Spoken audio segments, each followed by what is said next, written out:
Cinderella, Rapunzel, ang cute-cute nyo. 1, 2, hala, bakit dalawa na lang kayo? Di ba tatlo kayo? Nasaan si Snow White? Ayun pala siya, umiiyak. Bakit kaya? Naku, napupo pala siya sa pinggan, kaya pala siya umiiyak. Ang baho! Wait lang ha, kukuha lang ako ng pamunas para linisin tayo mo, para hindi rin magalit si nanay. A few moments later. Bebang! May merienda ba tayo? Ay, ayun! Mukhang may chocolate sa pinggan. Siguro, tira yun ni Bebang. Kakainin ko nga. Oh no!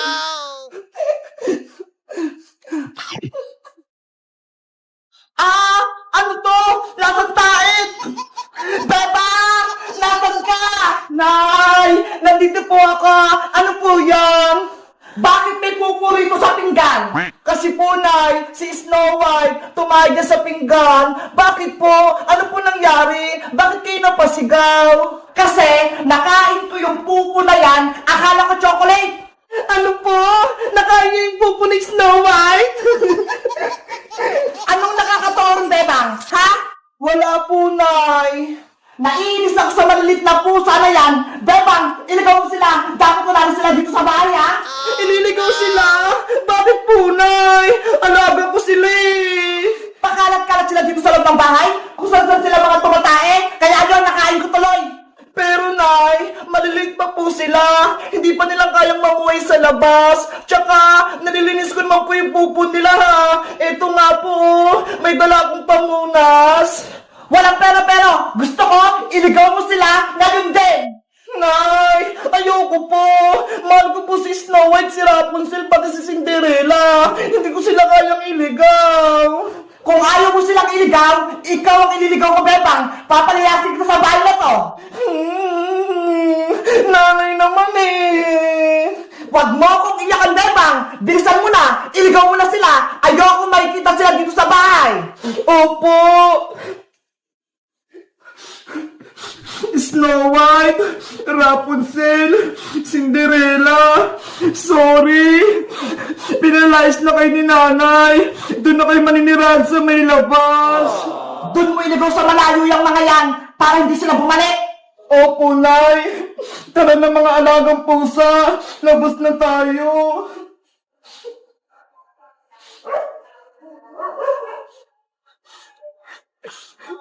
Saan ko kaya sila ilalagay?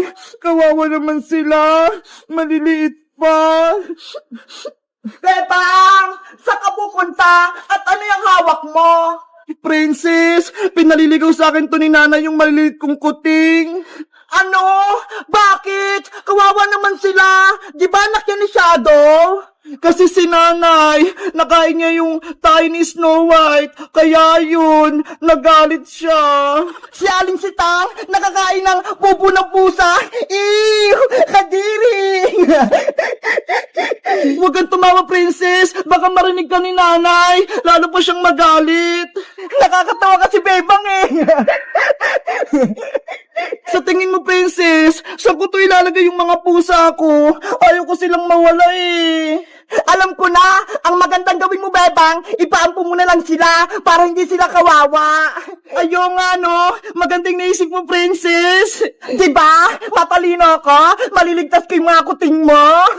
Kaso, sino kayo yung ampun sa kanila? Ang lilit pa nga nila eh.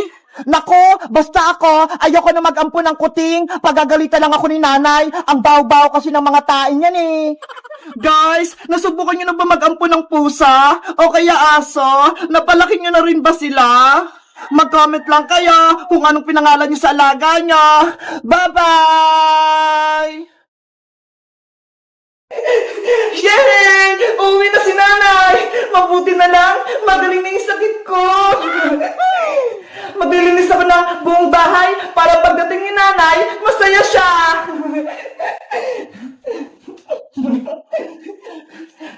Ay, aba! Ang sipag mo naman ata, Bebang. Nagwawalis ka na. Sabi kasi ni Iska at ni Princess Maria, uwi na raw si nanay, kaya nagdilinis ako. Naniwala ka naman sa sinabi ni Princess pati ni Iska. Di ba, Mami? Next year pa uwi si Tita Sitang? Oo. Sa susunod na taong pauwi si Ate Sitang. Kaya huwag kang managinip dyan, Bebang. Pero Tita Margaret, gusto ko na pumuwi si Nanay. Nahihirapan na po ako dito. Tsaka gusto ko na rin pong pumasok sa school. Hanggat kami ang kasama mo rito, hindi ka makakalabas ng bahay. Maglilinis, maglalaba, at maghuhugas ka lang ng pinggan. Naiintindihan mo ba? Kung nandito lang si Nanay, hindi siya papayag na hindi ako mag-aaral. Huwag ka lang mangarap, Bebang. Hindi na uwi si Tita Sitang dahil hindi ka niya mahal. Hindi totoo yan, Maria. Mahal ako ni Nanay. Kung mahal ka ng nanay mo, bakit ka niya iniwan? Kaya hindi ka niya na mahal, Bebang. Hindi na siya uwi dito. Sinungaling ka, Maria. Mahal ako ni Nanay. Hindi niya ako iiwan. Bebang, bumalik ka rito.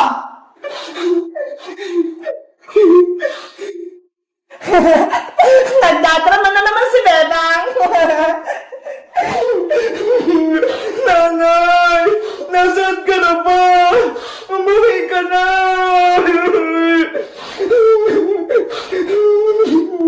Mami, di ba mahal mo ako? Kaya di mo ako iiwan? Di tulad ng ginawa ni Tita Sitang kay Bebang? Siyempre, mahal na mahal kita, Maria. Hindi kita iwan kahit kailan dahil ikaw ang pinakamagandang anak ko. Salamat, Mami! I love you! A few moments later. Sa wakas, nandito na ako sa Pilipinas! Manong driver, para po! Yahoo!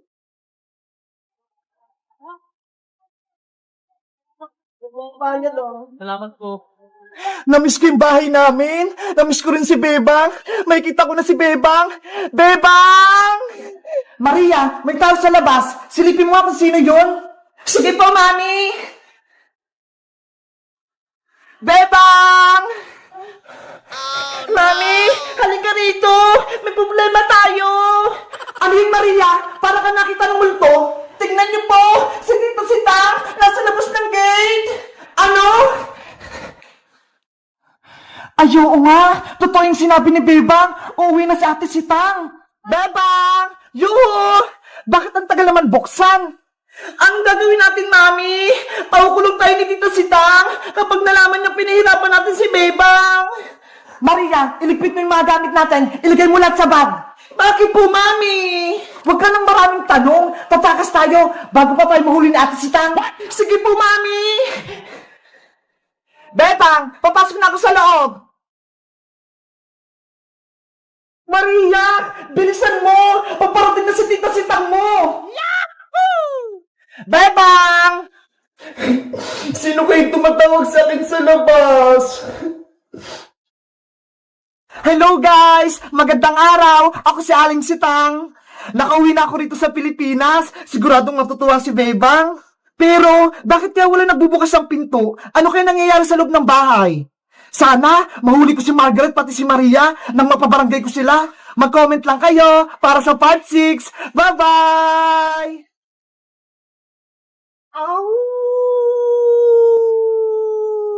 Iska, Princess, dito ba tayo matutulog talaga sa tent? Natatakot ako. Ako din, Bebang. Natatakot. Ayoko na matulog dito sa baybayan. Gusto ko nang umuwi sa bahay. Para tayo makakalis dito. Yung multo, nakabang sa labas sa atin. Dito muna tayo sa loob. Antayin natin na umalis yung multo. Ow! Oh, no! Inaantok na ako. Gusto ko nang matulog. Ay. Bebang, si Princess, nakatulog na. Tignan mo ho, ang sarap-sarap pa ng hilik niya.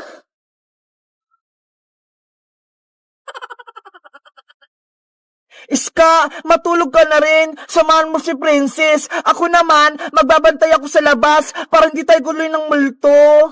Sige, Bebang, mag-ingat ka sa pagbabantay ha. Matutulog na ako. Sana wala na yung multo.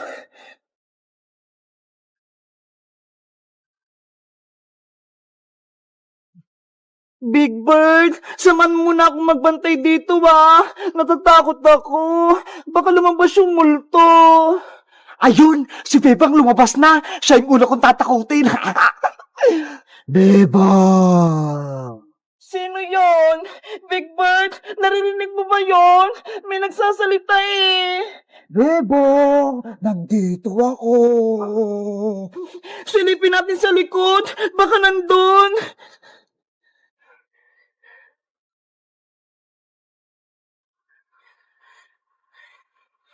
Wala naman tao dito may multo! Nanay, tulong!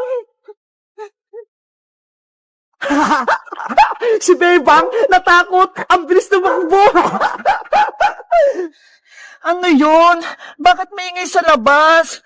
Bebang! Nandyan ka pa ba? Siska naman yung tatakutin ko. Bebang! Nasaan na kaya si Bebang? Wala na siya rito Iska! Yuhu! May white lady! Nandun ako!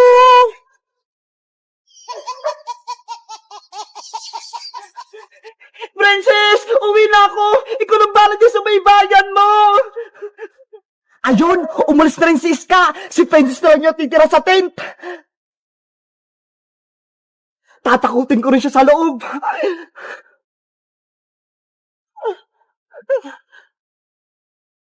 Princess! Ano ba? Natutulog ako, Bebang! Huwag mo akong guluhin! Princess! Bumangon ka na dyan! Ang kulit mo naman, Bebang! Sabi mamaya pa nga ako babangon Hindi ako si Bebang, no? Isa akong multo! Ow! Bebang! Ikaw ba yan? Tinatakot mo ako? Multo! Aray ko! Ang sakit! Ang dami ko ng bukol! Si Benza sinaktan ako!